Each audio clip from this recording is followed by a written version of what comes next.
올바른 역사를 세우기 위해 출발한 라디오 반민특위가 햇수로 3년을 맞았습니다. 청취해주시고 성원해주신 많은 분들께 감사드립니다. 라디오 반민특위는 많은 분들의 열정과 성원으로 진실되게 만들고 있습니다. 방송 후원은 농협 352-0399-1319-43 강삑분으로 부탁드립니다.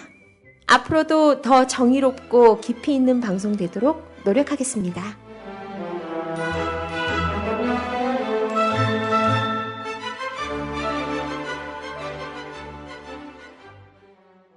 예, 안녕하세요. 개념 있는 여자들의 센수다. 라디오 반민특위 2014 정의충만 선입니다.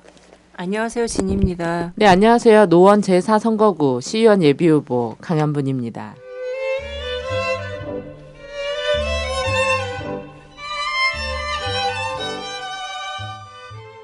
이거 팟캐스트에 대한 선거법 규제가 아직 안 이루어졌다고 네. 우리가 노골적으로 활용합시다. 네. 뭐 저는 두려울 게 없어요. 네네. 네, 맨주먹 하나 들고 나왔기 때문에 공탁금 한 300만 원 갖고 나왔기 때문에 벌금 받아도 5억 원이 하루인데 뭐 하루만 있다 나오셔도 되겠네요. 그럼 돈 버는 건데요. 그런가요? 우리는 5만 원이에요. 와, 진짜 하루 감옥에 있고 5억 준다 그러면은 저는 진짜 들어갈 의사가 있어요. 좀 괜찮아요. 네, 뭐 대신 사라질 수 있어요. 도덕적 해인가요? 이게 바로. 모럴 해줘도요.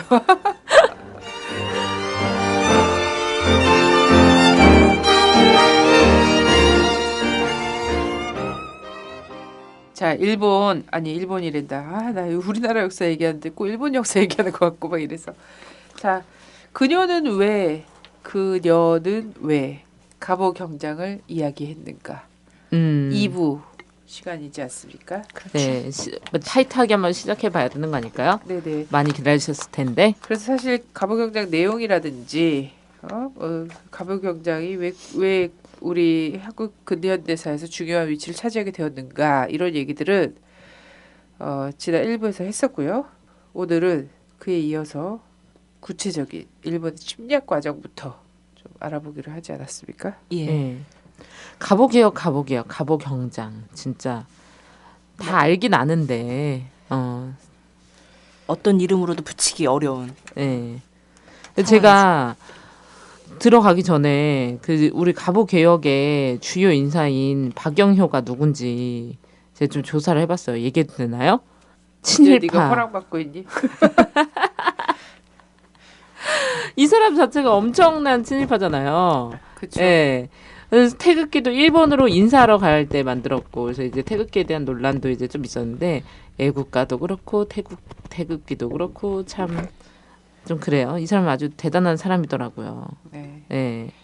그래서 완전 막판에는 친일로 완전 변절하고, 3.1운동 이후에 완전 친일 단체와 관계를 맺고, 우리가 또 증오하는 또 방송이잖아요. 동아일보 사장까지 취임했던. 거기다가 일본 통째 계속 순응하다가 또 이거 붙으면 우리가 되게 싫어하잖아. 중추원 의장 뭐 이런 거. 중추원 부의장으로 재직하다가 또 죽었다고 하더라고요. 이런 사람이 갑오개혁의 중심 인물이었던 거죠. 그렇습니다. 그래서 친일 임명사전에 당당히 이름을 올리고 있습니다. 근데 그래서 그렇게 태극기를 친일파의 후예들이 과잉 막 이러다가 또 막 집회장에서 또 막 버리고 가고 하긴 하더라. 감정이 복잡한가 봐. 흑골들도. 네. 근데 사실 이 갑오 개혁이라는 것이 실제 이제 조선의 개혁 내용이 아니라 일본의 침탈을 더욱더 용이하게 만들어준 한 톡톡한 역할을 했다. 이렇게 보여지는데요. 그러면 일본의 침략 과정과 이 갑오 개혁 좀 밀접하게 연관시켜서 좀 보도록 하겠습니다. 네. 일본의 침략 과정은 뭐 1905년에 외교권 박탈로 시작된 건 아니죠. 다들 아시다시피 이 1870년대부터 시작된 과정 속에서 1910년 국권이 완전히 잠식당한 이런 상황까지 온 여러 계기들 중에서 살펴보도록 하겠습니다. 뭐 대체적으로 1876년에 강화도 조약이 있었다는 건 다들 아시겠고요. 네. 그것을 이제 기본 시작으로 해서 펼쳐졌죠. 그리고 이것이 이 10년 후에 이 1884년에 갑신정변을 통해서 일본이 들어오려고 했으나 사실 3일 구테타로 끝난 거잖아요. 갑신정변이. 네. 일본의 세력을 얻고 이 친일적 개화파들 전신이죠. 갑신파들이 진행하려고 했으나 1차적으로 좌절됐던 것이고. 옛날에 노래로 우리는 외웠었죠. 예. 3일 천하기 목균. 예. 뭔진 몰라. 3일 천하래. 네. 그리고 이제 이것이 본격화된 과정에서 첫 번째는 이제 일본이 조선을 보호국화하는 과정, 그리고 나중에는 이 점령과 함께 식민지화하는 과정, 이 11년의 과정이 갑오개혁에 녹여져 있는 겁니다. 네. 사실 이 갑오개혁을 하기 전에 아시다시피 일본군이 들어온 과정은 아시다시피 청일과의 텐진조약, 천진조약이라고도 막 알려져 있죠. 네. 그래서 그 청나라가 조선에 오게 되면 일본도 자동 개입한다. 자동 개입할 수 있는. 그래서 이 동학 농민군을 진압할 것을 이 조선이 청나라에게 요구하면서 청나라가 주둔하게 되자 일본도 대대적 규모의 5천 명이라고 하더라고요. 5천 명. 근데 당시 청나라 군대 살펴보니까 950명이었어요. 대대적으로 정말 데리고 들어온 거죠. 이런 과정에서 어쨌든 동학농민군과 조선 정부가 화약을 맺으면서 두 나라에게 돌아갈 것을 요구했죠. 돌아갈 것을 요구했으나 일본은 이 기회과 기회인지라 이것을 받아들이지 않았죠. 그러면서 이 청나라에게 두 나라가 힘을 합쳐서 조선을 내정을 좀 개혁을 하자라고 제안을 합니다. 청나라에게. 근데 청나라가 이걸 받아들이지 않죠. 근데 사실 이게 뭐 정말 청나라와 하고 싶어서 했던가 이런 것이 아니라 청나라를 조선에서 그 세력권을 몰아내고자 하는 일본에게 구실이 필요했던 거고 그것이 바로 이 내정 개혁안을 요구하는 과정이었던 것이죠.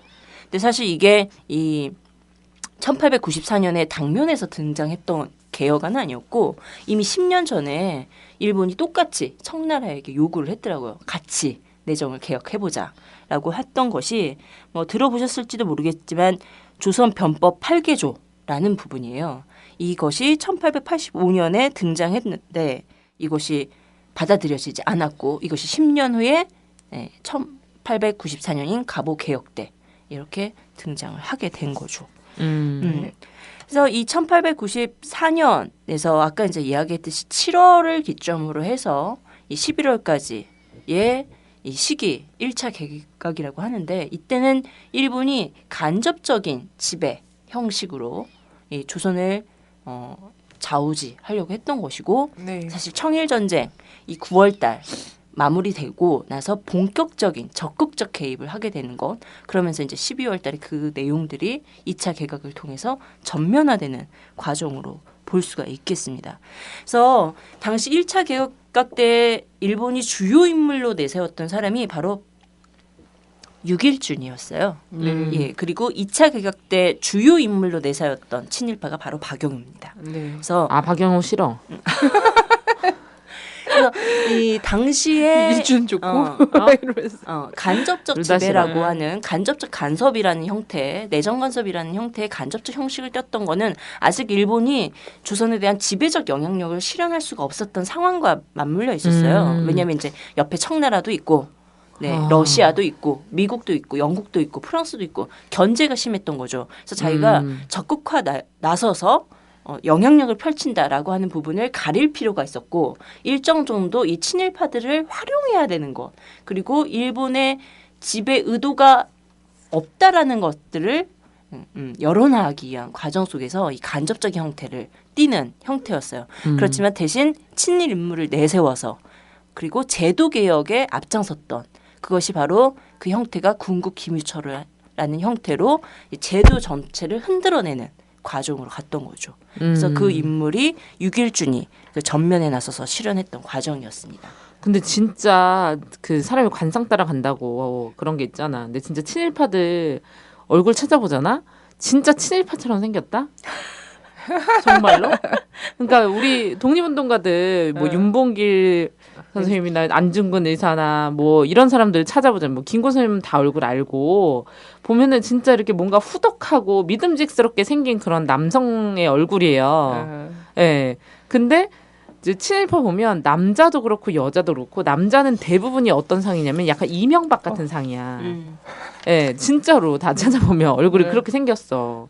그리고 여자들도 약간 박근혜스러운 상이야. 아니면은 아주 좀 약간 강부자 씨 같은 좀 죄송하긴 한데 그런 상이거나 두 가지 상이 좀 있더라고 얼굴이. 그래. 어. 하여튼 뭐 근데 정말 그런 것 같아. 생긴 대로 산다고. 대로 저 얼굴에 책임져야 되는 거 맞는 것 같은 것이 우리 딱 그렇잖아. 박정희는 딱 박정희 같아. 김영삼 봐봐. 그의 모든 말투와 언행과 이런 것들이 그의 얼굴과 너무 잘 맞아. 그리고 이명박은 딱 이명박처럼 생겼어야만 했을 사람인 것 같고. 박근혜 뭐 두말할 필요도 없고. 그래서 그 내용을 좀 더 살펴볼까요? 조선을 보호국화하는 정책 어떻게 좀 진행하려고 했었던가라고 하는 내용을 좀 보겠습니다. 기본적으로 일본이 1894년 봄 조선에서의 동학 농민 전쟁을 계기로 해서 일본 공사관 및 거류민을 보호한다는 구실하에 한반도에 대군을 출병시킨 후 조선의 독립을 공고히 하고 내정 개혁을 도모한다는 명분을 내세워서 청일 전쟁을 도발한 겁니다. 기본적으로 이 1차 개각 이 시기까지는 동학 농민군에 대한 토벌이 기본이었고 그리고 두 번째가 청일 전쟁 과정을 통해서 승리로 하는 이 일련의 모습들을 통해서 세력을 배제하는 그래서 이게 자기가 직접적으로 할 수가 없기 때문에 간접적인 형태로 띄었다라고 말씀드린 겁니다. 그래서 이 8월 1일에 이 발표된 천황, 일본이죠. 천황의 대청 선전 조치기에서는 일본 정부는 청국이 조선의 내정 개혁과 독립국으로서의 권위를 온전히 하려는 일본의 선의를 방해했기 때문에 부득이 관가에 호소하게 되었다. 이렇게 하면서 개전을 정당화합니다. 전쟁을 정당화하는 거죠. 그러면서 일본 정부는 전쟁 중에서도 계속해서 이런 외교적 언사를 되풀이하면서 이 전쟁이 마치 억강부역의 선전인 것처럼 선전했다고 합니다. 그런데 실제 일본이 추구한 목적은 이런 명분과는 다른 거였던 거죠. 한마디로 아까 말했듯이 조선을 일본의 보호국으로 만드는 것이었고 그래서 청국에 대한 선전포고 후 주 조선 일본공사 오도리 게이스케도 조선과 조약 체결을 통해서 일본의 보호국화를 무스 무니미시 외상에게 피력해왔다고 합니다. 그래서 당시 이 무스 외상이 어떠한 이 방안을 선택했냐? 의례 방안을 선택했다고 해요. 근데 이 갑을 병정에 4개 방안이 있거든요. 근데 그 방안을 좀 읽어보고 선택한 의례 방안을 한번 생각해 보시기 바랍니다.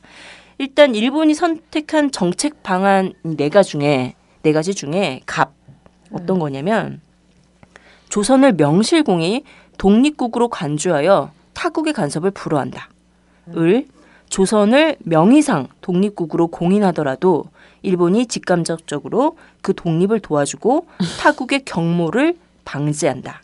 고마우셔. 병 조선이 자신의 힘으로 독립을 유지할 수 없고 일본도 단독으로 보호할 수 없을 경우 일찍이 영국이 번한 것처럼 청일 양국이 조선의 영토를 분할하지. 안전을 담보한다.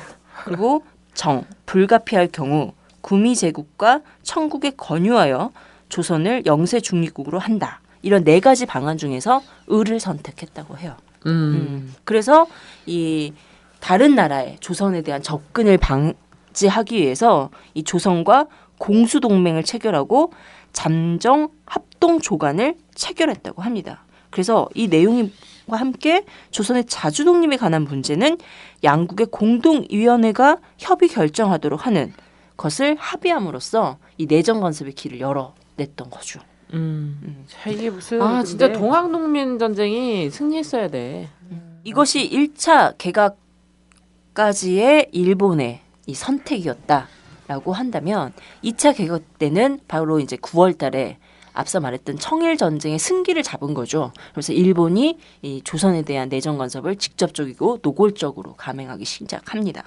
그러면서 했던 것이 첫 작업이 주조선공사의 교체였다고 해요. 그래서 이노우에 가오루 내무 대신을 신임공사에 임명하고 이 사람이 김윤식 외무대신이었죠. 이 사람을 만나서 자신을 어떻게 소개했냐면 자신은 일반 공사로 취급하지 말 것, 그리고 필요할 때는 언제든지 왕을 아련할 수 있도록 할 것을 요구했고 자신은 천황으로부터 외국인 고문, 외채 모집에 관한 정권을 위임받았다고 강조를 했다고 합니다. 네. 예, 그래서 이 사람이 20개조의 2차 내정 개혁안을 제시를 했다고 해요.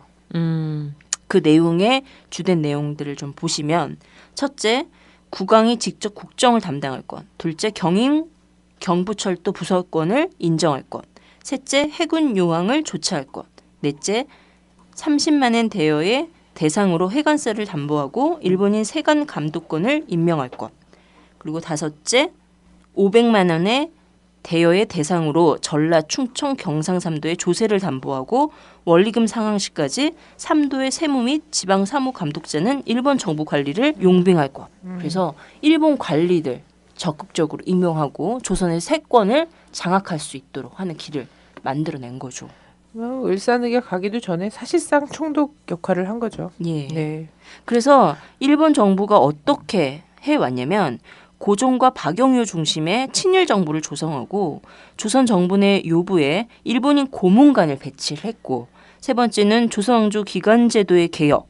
그래서 기본 조선이 체제 유지에 필요한 제도들을 모두 다 헝클어 버린 거죠. 물론 기간에 다 어그러진 상황이었지만 이것 자체를 개혁이라는 이름으로 뜯어 고쳐서 기간 자체를 다 허물어뜨렸던 상황이었고 네 번째가 조선 정부가 1년의 보호 조약을 체결하는 거죠.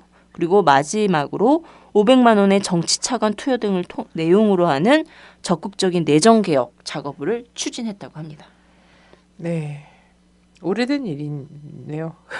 이러니까 일제 지배 36년 이렇게 얘기한다는 게 진짜 웃기는 얘기인 거예요. 이미 20세기 되기 전에 제도적으로나 하여튼 그 인물들이 이미 다 들어와서 일본의 관리들이 자리 잡는 과정이었지 않습니까? 근데 저는 이거 얘네가 이렇게 들어오는 과정을 또 보면은 아까 갑을 병정해갖고 조선을 도대체 어떻게 다룰 것인가를 고민하다가 이제 을의 방법으로 하기로 했잖아요. 명의상 독립국의 예우를 해주되 사실상 그렇지 않은 걸로. 이 과정을 보면요. 미국이 해방 이후에 조선을 어떻게 할 것인가를 고민하면서 몇 가지 방법을 두고서 고민했단 말이죠. 이거랑 너무 겹치는 거야. 지난주에는 베트남 얘기하면서 한국 그 조선의 상황과 이런 것들을 겹쳐서 봤지만 일본이 들어올 때에 이 그대로 했던 이 텍스트 이게 그대로 이후에는 미국이 이제 동북아에 어떻게 들어오는가 여기에 딱 들어맞았다는 거죠. 이 개혁안들을 좀 보면은 일본은 일단은 어느 나라를 점령하겠다, 식민지화하겠다라서 기본적으로는 제도를 바꿔야 되는 거잖아. 그 지배 체제, 지도 체제 이 형태를 전면적으로 자기 이해를 실현할 수 있는 형태로 뒤바꿔야 한다라는 거. 이것이 확연히 드러났던 이런 상황이었고 사실 이게 군국 기무처라고 하는 것이 바로 일본 메이지 유신 때 펼쳐졌던 일본의 지배체제 형태를 따왔던 거거든요. 그래서 이 조선의 체제 자체를 변화시켜내는 일련의 상황들 그리고 두 번째는 세권을 누가 갖고 있느냐 이게 중요한 문제거든요. 그래서 지방세든 중앙 정부가 걷는 세금이든 이런 세금을 누구의 손에 갖고 있는가 돈을 누가 갖고 있는가 이것도 대단히 중요한 문제고 세 번째는 군력 그리고 경찰력 이 문제에 있어서도 이게 누구의 손에 있는가도 대단히 중요한 문제잖아요. 네. 예. 그래서 그 나라가 자주권이 있느냐라고 했을 때 기본적으로 표현되는 두 가지 형태가 외경권과 국방권이 대외적으로 표현되잖아요. 그래서 이 국방권이 사실 일본의 수중으로 떨어지는 과정. 물론 그 과정은 뭐 신식 경찰 제도를 도입한다든지 신식 군대를 조직한다든지 이런 형태로 나타났지만 그 형태의 일본의 군사 경찰 기구 제도들이 그대로 투영이 됐다라는 것. 이것도 한번 보시면 될 것 같고 한편으로는 아까 이제 외교권 얘기를 했는데 일본이 워싱턴 주재 조선 공사관을 폐쇄하고 그 업무를 일본 공사관에 위임시키는 조선 외교권 접수하는 일련의 과정들을 시도해 나갔던 이 시기에 그러면서 결국은 10년 후에 외교권이 박탈되는 이런 상황이 온 거죠. 우리나라 지금 외교권이랑 국방권이 예. 어디 있는지 궁금합니다. 있죠 저기 형님 나라에 그때 잃어버렸던 외교권과 국방권과 작전권이 아직 돌아오지 않고 있는 거예요. 그죠? 한 번도 제대로 돌아오지 않는 거고 저는 이때 국방권도 없으면서 우리한테만 지랄이야. 그리고 원래 최근에 그러잖아요. 박근혜 씨가 대외 행동을 하거나 대북 메시지나 대국제 무대에서의 메시지는 굉장히 유화적이에요. 굉장히 유화적인데 대국민 메시지는 안 그래요. 대국 메시지는 여전히 막 바로 내일 전쟁할 것 같아. 나 무서워. 진짜 무서워. 나 최근에 막 이런 꿈도 꾼 적 있어. 나 집에 있는데 막 누가 들이닥쳐가지고 나 데리고 가는 그런 꿈도 꿨어. 그거 이게 너무 불안한가 봐.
네, 정말 이게 너무 상관없는데요. 얘기해도 될까요?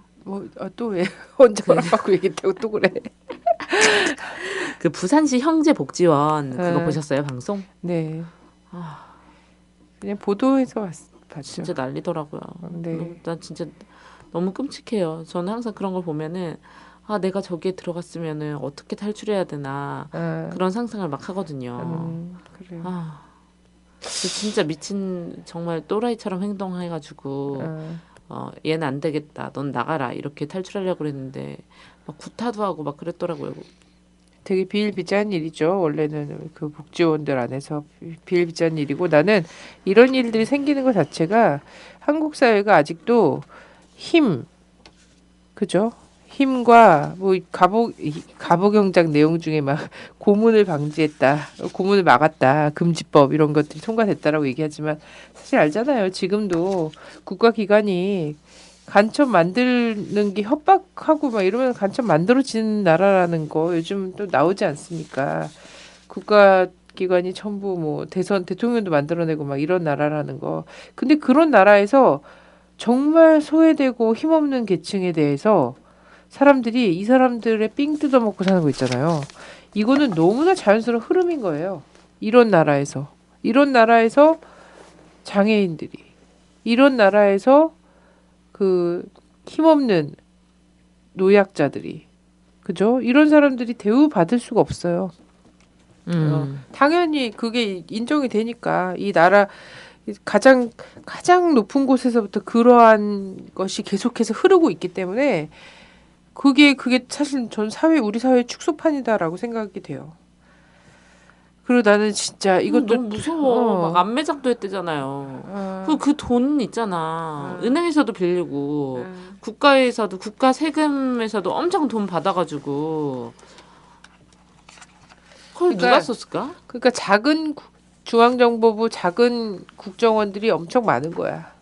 큰 국정원이 하는 일을 똑같이 따라서 하는 그거 있잖아요. 국정원에서 국민들 등쳐먹고 1조 예산 갖고서는 삥 뜯어 먹는 거나 다름없는 건데 이런 복지원에서는 그 재단에서 그죠? 그 복지원의 그 재소자들을 삥 뜯어 먹은 거지. 그러다 못해서 사람 죽이기도 하고 조작하고 이런 정말 어떻게 나라가 이러냐? 어? 아직도. 근데 이제 문제는 네. 그게 뭐 이 복지원이 꼭 장애인들만 간다 이렇게만 보시면 안 되고 그죠? 사실 이제 행방불명자들 되게 많잖아요. 그런 네. 분들이 거기로 인입되어 있을 가능성도 대단히 높은 아니야. 거죠. 그것뿐만이 아니라니까 언니. 음. 멀쩡한 사람도 막 인신매매범처럼 막 잡아갔어. 끌고서. 그런 거. 정신이 막 있는 사람들을. 그러니까 우리가 그리고 심지어는 행방불명자라고 얘기하는 사람들. 아니 이게 삼천교육대랑 똑같더라고. 그러니까 자기가 좀 평소에 뭐 예를 들면 뭐 술집에서 일을 한다든가 뭐 이런 여자들이 제가 되게 싫어하는 여자가 있는 거야. 막 그런 사람들도 막 신고해서 데리고 가고. 그러니까. 장난 아니야. 어떻게 이렇게 비인간적인 이런 일들이 벌어질 수 있는지 정말 너무 난 요즘 뉴스 보다 보면 너무너무 나 진짜 신기해. 복수하고 싶어 형제 복지관한테. 어떻게 해야 되지? 일단 정권을 바꾸자. 일단 큰 틀에서의 위도 경도를 잘 해야 되니까 너는 일단 시의원이 돼.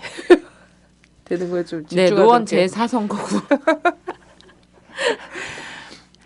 근데 이제 여기서 좀 눈여겨봐야 할 게 일본이 개혁, 내정 개혁 요구안으로 든 게 이제 이 교육이 있었거든요. 네네. 교육 내용이 있었는데 또 박정희가 되게 예. 따라하고 싶었던 거잖아요. 이 교육. 네. 그래서 1차 때는 뭐 대학교 설립 이런 것들을 얘기를 해요, 일본이. 네, 근데 이제 이게 2차 때는 유학생으로 변경을 합니다. 그죠.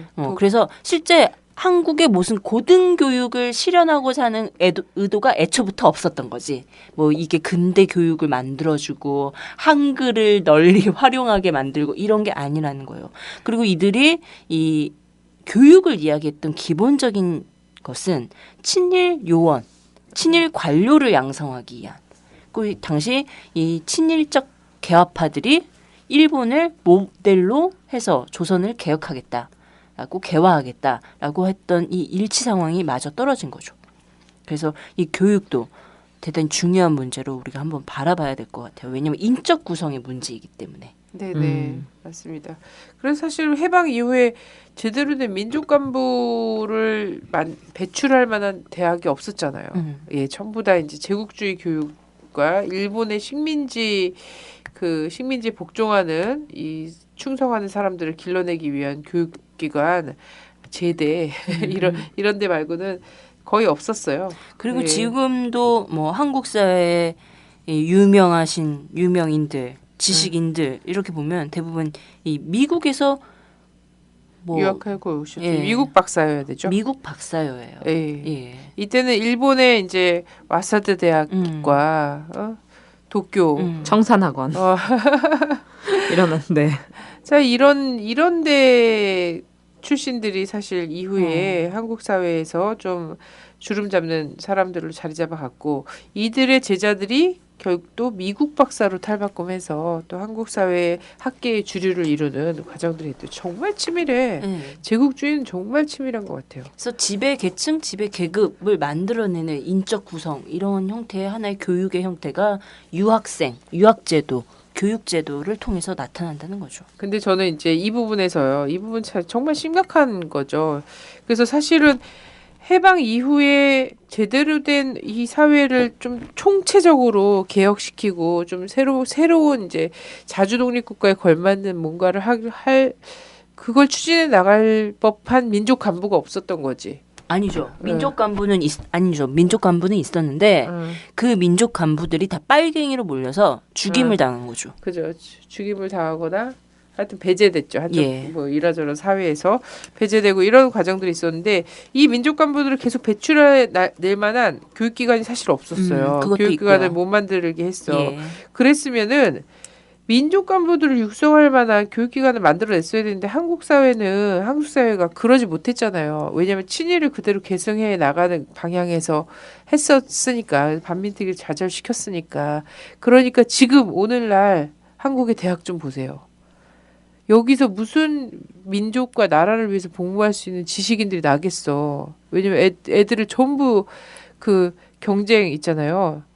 취업 경쟁으로 내몬 상태가 됐잖아요. 그래서 자기 자신의 그 목구멍 이것만 생각하기도 너무 급급한 사회에 내몰린 거죠. 내몰아 놨어요. 그래서 그곳에서 그 전당에서 이후에 우리 사회를 책임질 만한 사람들이 책임성 있게 길러지고 있냐면은 전혀 없어요. 한국 사회에서 사실 민족 대학이라고 말할 수 있는 게 없잖아요. 진짜 없습니다. 사회의 가장 극단적인 모순이 대학 안에 고스란히 나와 있어요. 그래서 정말 나름 천재들이고 막 이런 사람들 끌어다가 무슨 뭐 카이스트 가고 서울대 가고 막 이렇게 해도 거기서 그런 공부한 거를 사회를 쓰게 배우질 않아요. 사회를 해서 이용하게끔. 근데 이것 또한 뭐냐면 이 대학의 오늘날 대학의 수준 또한 누가 만든 거냐면 일제시대 때 만들어 놓은 거야. 제대의 모습에서. 자, 그리고 거기서 한 발자국도 못 나가고 오히려 모습만 더 막 팽배해져 갖고요.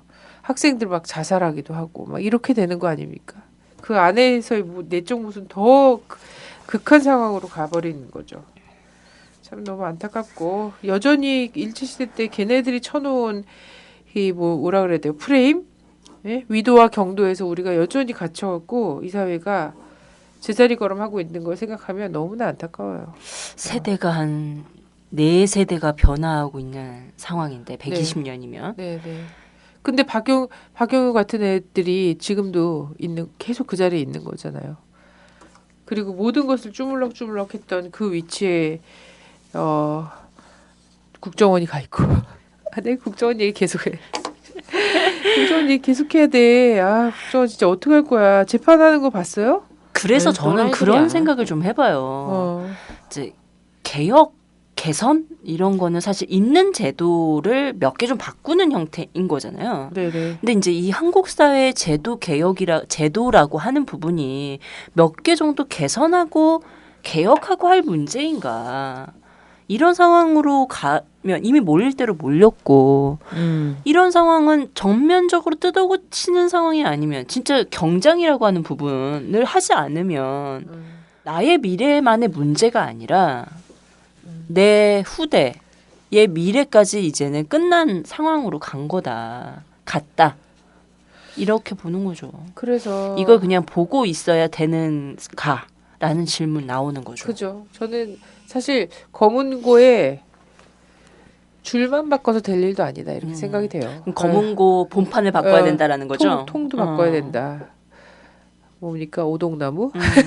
하여튼 통도 완전히 바꿔야지 되는 이런 상황이다. 근데 어떻게 보면 저희 거리에서 느끼는 건데요.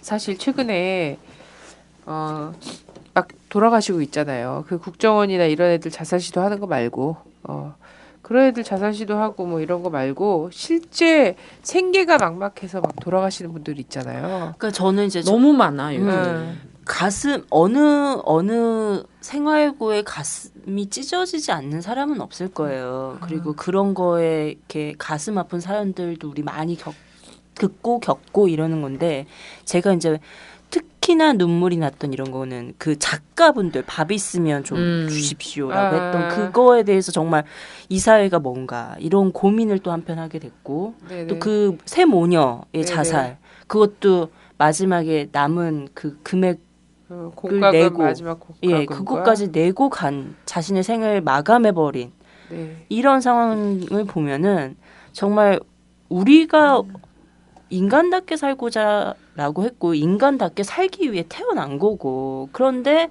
이 사회는 과연 그것들이 구현되고 있는 건가? 아니 부족한 거라고 얘기하면 부족한 걸 채우면 되는 문제지만 이건 부족하다라고 얘기할 수 없는 상황이라는 거죠. 그래요. 그래서 저는 그 세모녀의 이제 자살 유서, 슬픈 유서죠. 마지막 그 월세와 공과금을 딱 이렇게 두고서 갔잖아요. 근데 그 딸들이 사실 한참 일할 나이인 30대 막 이랬단 말이에요. 근데 그 둘째 딸이 이렇게 글로 쓴 거고 어머니랑 같이 연탄불을 펴놓고 마지막 생을 마감을 했는데 그 이후에도 계속해서 이런 것들이 있잖아요. 그래서 장애 아들을 끌어안고 뛰어내린 부모, 그리고 장애 판정을 받고 나서 그게 확정이 되니까 또 연탄불 펴놓고 엄마 아빠 아들이 자살을 했어요. 근데 이런 것들이 계속 되는데 그걸 보면서 어떤 생각이 들었냐면 예전에 우리 엄마 아빠는 내가 열심히 일하면 그래도 우리 새끼들의 미래는 좀 나아지겠지 이런 생각을 했는데 지금은 그 새끼들의 미래도 낙관하지 못하는 거예요. 그래서 어떻게 되냐면 그래도 세상이 확 뭔가 나빠지고 망할 거라고 생각이 또 안 들어. 그럼 다 같이 망하는 거잖아요. 그래서 사람들은 그런 얘기도 한다면 차라리 전쟁이 나거나 아니면 세상이 뒤집어져라 이런 얘기를 하는데 이거는 보다 더 낙천적인 전망인 거야. 꿈인 거야. 뭐냐면 가장 우울한 건 뭐냐면 무슨 수를 써도 이 구조는 견고할 거야. 재벌의 새끼들은 재벌로 갈 거고 상위 1%는 정말 무슨 일이 있어도 놀고 먹고 하면서 상위 1%가 될 거고 내 새끼들은 이렇게 타고났기 때문에 무슨 수를 써서 내 한 번 고생한다고 쟤네들의 사회적 지위와 부가 보장되지 않을 거라는 그 절망 있잖아요.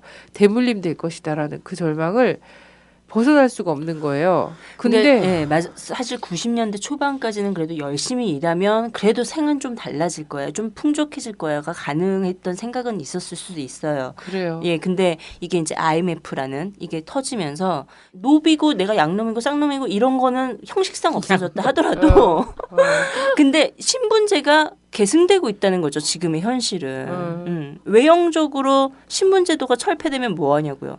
실제 내용은 그대로다라는 거죠. 더 공고해진 것 같은 기분마저 예. 들고 더 문제는 뭐냐면 그런 자살이나 이런 사건을 보면서 옛날에는 사람들이 그래도 열심히 살아야지 애가 있는데 이러면서 그 사람을 약간 좀 이해하지 못했어요. 과거에는 이게 어떤 되게 좀 시각 차이가 있거든요. 저희 어렸을 때만 해도 그런 사건이 나면 사람들이 물론 올바른 반응은 아니지만 좀 욕을 하는 사람도 있었어요. 엄마가 어떻게 자식들을 데리고 죽냐 이런 사람들이 있었는데 요즘에는 댓글이나 이런 걸 보면 저도 그래요. 저도 죽고 싶어요. 이런 사람들이 엄청 많아요. 그러니까 이미 한계 상황에 도달한 거죠. 네. 그래서 저는 또 어떤 생각이 드냐면 근데 사람들은 너무 피곤해요. 그리고 어떤 면에서 이런 거에 신경 쓰고 싶어 하지 않는 것도 있어요. 그래서 제가 이제 거리에서 사람들 만나면서 느끼는 건데 이거는 무슨 특정 정당을 향한 증오심이 아니에요. 마을버스 타려고 쭉 줄 서 있는 분들이 사실은 마을버스가 어떤 데입니까? 교통이 굉장히 외진 곳에 사시는 분들이에요. 대부분 다 서민들이에요. 네. 그것도 자가용 끌고 다니는 것도 되게 아까워하시는 서민들이 타는 우리의 주요 거잖아요. 선거 거점이죠. 네. 선거운동 거점. 근데 그런 곳에 서 계신 분들이 얼마나 고난 하시겠어요. 최근에 우리 삶이. 근데 정말 표정이 되게 무표정하고 이런 얘기들 뭐 정치나 이런 것 전반에 대해서 환멸을 느껴 해요. 이거는 어떤 당에 대한 호불호가 아니에요. 대학생들도 그냥, 마찬가지죠. 뭐. 그냥 정치 자체에 대해서 너무 환멸을 느껴 하는 거예요. 근데 이거를 넘어서지 않으면 이거를 넘어서게 하는 것이 사실 새정치인 거죠. 근데 새정치 막 들고 나와도 그렇구나. 새정치 제가 할게요. 그러니까 새정치는 물론 제도 개혁도 필요하고 제도 개선도 필요하고 또 획기적인 안도 필요한 거는 사실이에요. 새정치라는 게. 근데 어디서 얘기하는 새정치는 너무 제도에 매몰되어 있는 상황이 있는 거죠. 네네. 그렇죠. 그게 지금 절박한 새정치입니까? 그렇죠. 사실 국민의 요구와 절박한 심정을 대변하는 새정치 상황은 아니었다라는 거예요. 그래요. 그래서 결국은 이제 또 민심은 민심대로 표현될 건데 그 과정에서 안타까운 건 그건 거죠. 정치 환멸과 회의주의가 유포되는 거 있잖아요. 그래서 사람들이 정말 지치고 생활에 지치고 이런 뉴스 보면서 다 정말 우리의 흔한 이웃들의 이야기다라고 생각하면서 막 나도 그래, 나도 죽고 싶어, 막 이런 생각하는 사람이 정말 많음에도 불구하고 그것을 정치를 바꿔야 된다는 시각으로 돌아가지 않는 거 있잖아요. 이게 전 너무나 참 가슴 아프고 정말 잘해야 되겠구나. 많은 사람들이 정말 이걸 어떻게 할 건가. 이걸 원하는 사람도 있잖아요. 정치를 불신하기를, 투표 안 한다고 얘기하기를. 원하는 놈들이 있는 거잖아요. 그러면 그 영원히 그렇게 할 거고. 근데 무관심하고 회의한다고 해서 바뀌나 오히려 더 악화일로를 달릴 건데. 너무 안타까운 마음이 막 들었고, 이 사회가 이런 거 있잖아요. 이 국민들을 계속 소외시켜 오면서 소외시키긴 했으되 시대의 짐은 또 서민들이 짊어질 수밖에 없고 그 서민들은 삶으로 느끼고 뛰어내려야 되거나 연탄불을 피우거나 이런 선택을 하게 만든 이것의 가장 처음이 뭐가 있는가 이거였거든요. 저는 가장 가깝게 예전에 가보년이에요.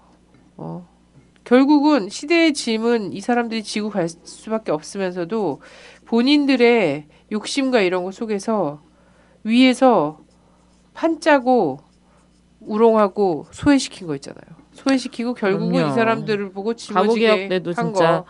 모르고 속아서 네. 이 사람들의 동조에서 목숨만 잃었던 그런 사람들도 있죠. 네. 그래서 그런 게 사실 우리의 그 민중의 힘을 믿고 민중의 그 지혜가 짜놓은 그 목표대로 가보년이 갔었으면 가보 경장이 아니라 농민 전쟁이 승리했으면 우리는 지금 이렇게 살지 않을 거예요. 그런 뉴스를 보고 있지 않을 거다. 이런 생각이 드는 거죠.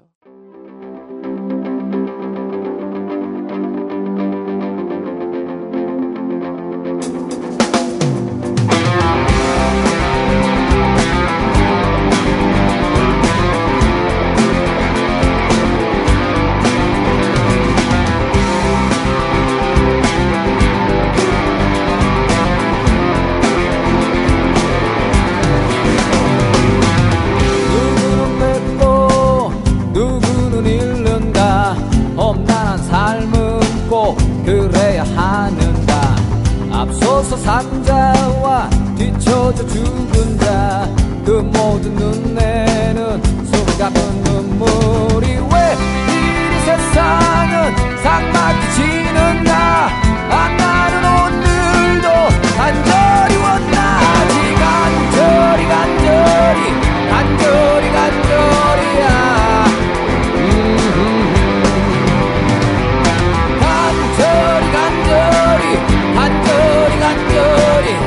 나는 오늘도 간절히 원하지 간절히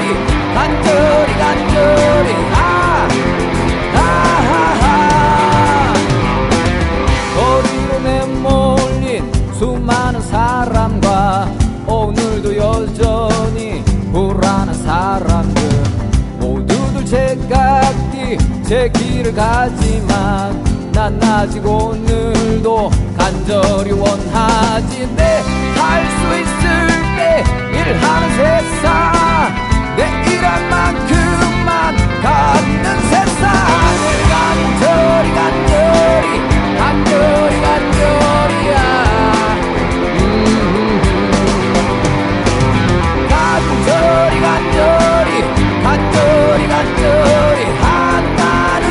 오늘도 간절히 원하지 간절히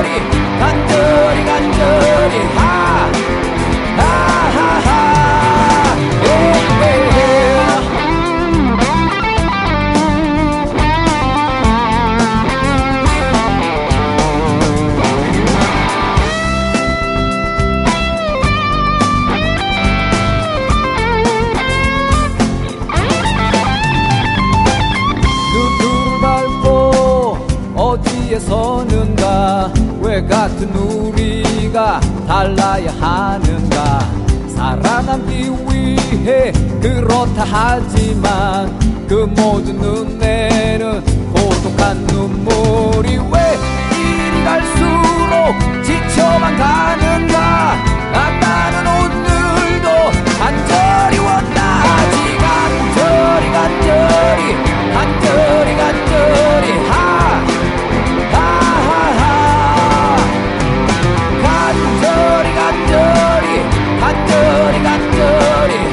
나는 오늘도 간절히 원하지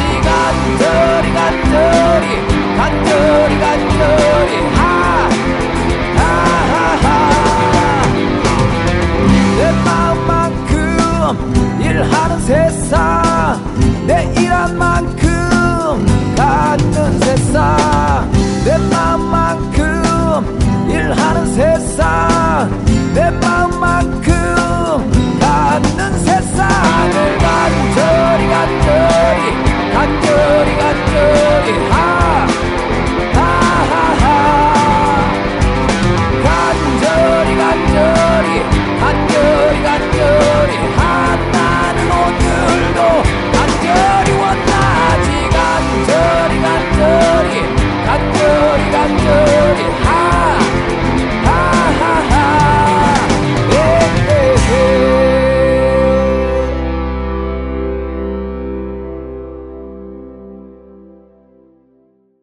하면서 이런 생각도 해봤어. 종편이 노리는 우리가 막 종편 재미없고 막 퍼센트도 낮고 막 이런 얘기를 하는데 애초부터 종편이 노린 타겟은 우리가 아니었던 것 같아.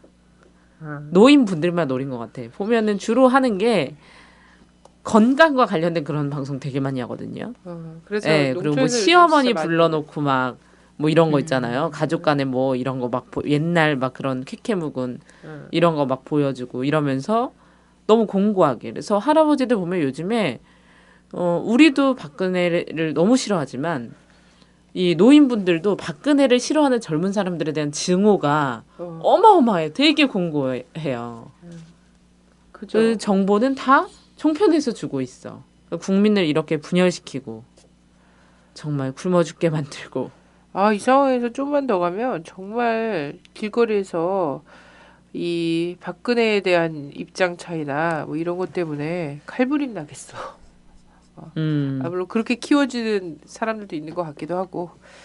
요즘 그 고엽제 단체나 이런데 기자회견 한다고 그러는 한 2시간씩 구호 외치면서 200명이 막 기자회견 하는데도 안 막더라고. 근데 국정원 앞에 집회 신고한 거에 대해서는 그 무대를 둘러싸고 막 무대를 막 자기들이 차지하고서는 신고를 했음에도 불구하고, 그리고 그 전날까지 분명히 차도 1차선까지 이렇게 해주겠다라고 경찰 측에서 이야기했음에도 불구하고 막 이러는 거야. 이게 결국은 나중에 이 사람들을 대리전 형식으로 있잖아요. 서북청년단처럼 써놓은 국정원은 게 아닐까 이런 생각이 코빼기도 들어. 못 보는데.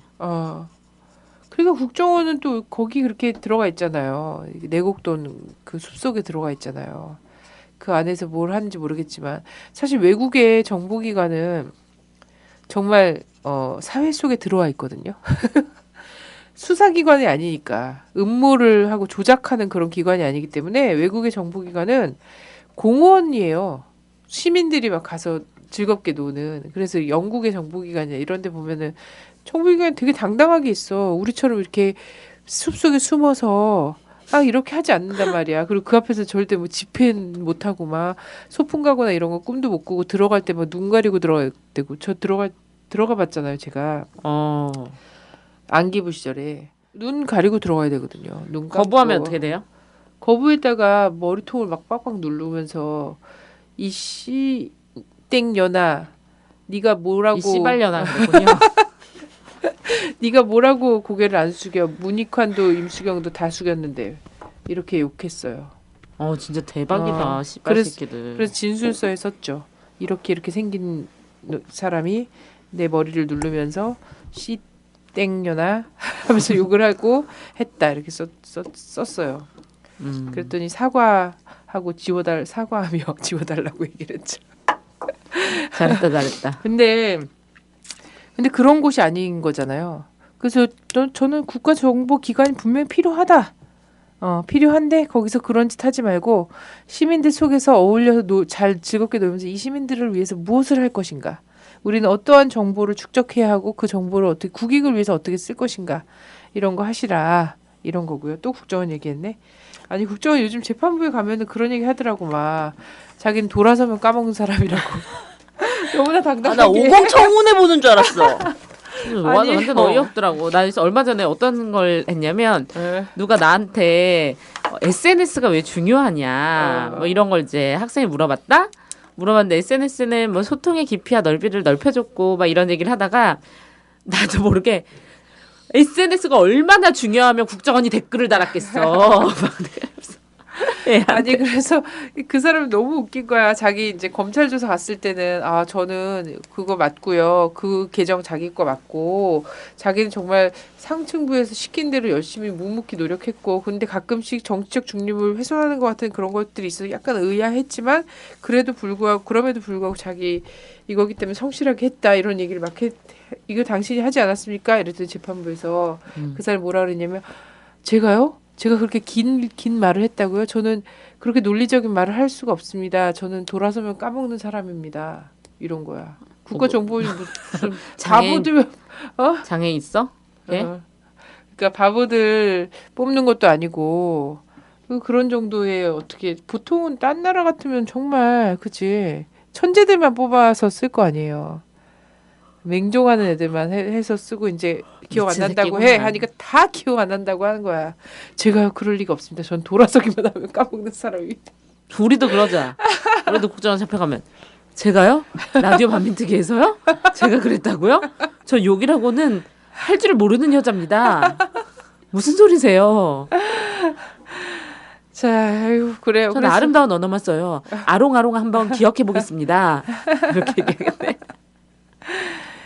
그래서 이제 이 시대의 개혁이 무엇인가를 뭐 얘기하다 보니까 다 나온 것 같아요. 저는 개혁 수준으로는 안 되는 사회다. 왜냐하면 이거는 100년이 넘은 병이에요. 고항에 깊이 든 병이죠. 쉽게 나을 수가 없어요. 전면적인 1960년 4월에 외쳤던 못 살겠다 갈아엎자. 그죠? 이 갈아엎는 정도의 수준이 아니면 4.19 정도의 정치가 아니면 이 사회를 바꿔내기 진짜 힘들다. 라고 생각하고요.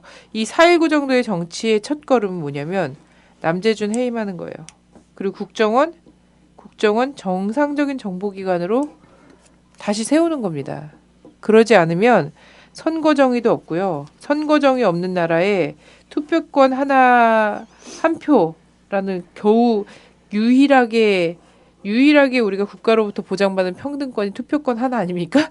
근데 이것도 사실 뺏겼잖아요. 지난 대선 때. 한 표 해봤자 쟤네들 표는 다 왜곡할 수 있는 표야. 라는 거를 그 생각을 해요. 표를 왜곡할 수 있는 사람의 생존권, 민생 이런 거 절대 권력이 보장하지 않습니다. 그래서 남재준 해임해야 되고 부정선거했던 국정원 책임 충분히 지게 해야 되고요. 그리고 선거정의 실현해야 되고요. 이런 거 쭉 다 해야 되는 거야. 우리 시대의 개혁이 아니라 4.19. 아 정말. 저는 이런 생각 해봤어요. 저는 사대주의를 버려야 한다. 어디에 기대서 어디에 척대서 하는 모든 것은 실패하기 마련이다. 개혁의 내용, 가보 개혁의 내용이 온전하게 뭐 그 내용 자체도 미비했지만 온전하게 실행된 것도 없고 그 개혁 세력이라고 한 사람도 결국은 쫓겨나고 죽임을 당했던 거거든요. 그리고 그들을 증용했던 그 외세로부터 버림받고 이런 것들을 역사에서 배웠다라면 저는 이제는 버려야 하는 것이 사대주의다라는 생각을 해요. 근데 어떡합니까? 지금도 헤이그에서 미국이 정상회담 하려니까 한미일 정상회담 하고 있는데 해버렸는데 참. 우리 분 너무 한마디 하세요. 속상해. 갑자기 엄청 간절하고 초조한 막 눈빛으로. 진짜 내가 막 시간을 멈추고 싶어. 하루하루 지나가면서 박근혜 정권이 하루하루 정말 지나가면서 너무 이 억울한 일과 정말 되돌릴 수 없는 일이 계속 벌어지고 있다는 거에 너무 분노스럽고 너무 진짜 이거를 막 진짜 바짓가랑이라도 내가 붙들고 있고 싶어. 그래. 농계가 되겠습니다. 하세요. 120년 썩을 대로 썩었다. 골물 대로 골맞고 퍼져 나갈 대로 퍼진 거죠. 네. 이제는 도려내는 것만이 길이다. 그거 외에는 해답이 없지 않습니까? 네. 내란 사줍니까? 저는 그런 거 모릅니다. 네. 네. 그런 거 몰라요. 하여튼. 뭐 어쨌든 뭐 이제 봄이 왔어요. 네. 개나리도 이제 핀다 그러고 네. 벚꽃도 이제 스물스물 올라올 건데. 네. 그렇습니다. 네, 뭐 진짜 봄이 마무리를 해야 돼야죠. 되는데 봄은 왔고 왜 기분은 여전히 나쁘다는 너답지 거. 않게 문학적으로 접근해갖고 봄은 왔어요. 이런 착한 옷도 썼어. 저 문학 사쿠라도 곧 필 거고요. 문학 학사 2개나 있는 여자예요. 알겠어. 하여튼 농계가 되겠습니다. 우리 노원구의 농계 한 말씀 하시고요. 네. 노원 제4선거구입니다. 새정치 제가 하겠습니다. 자, 감사합니다.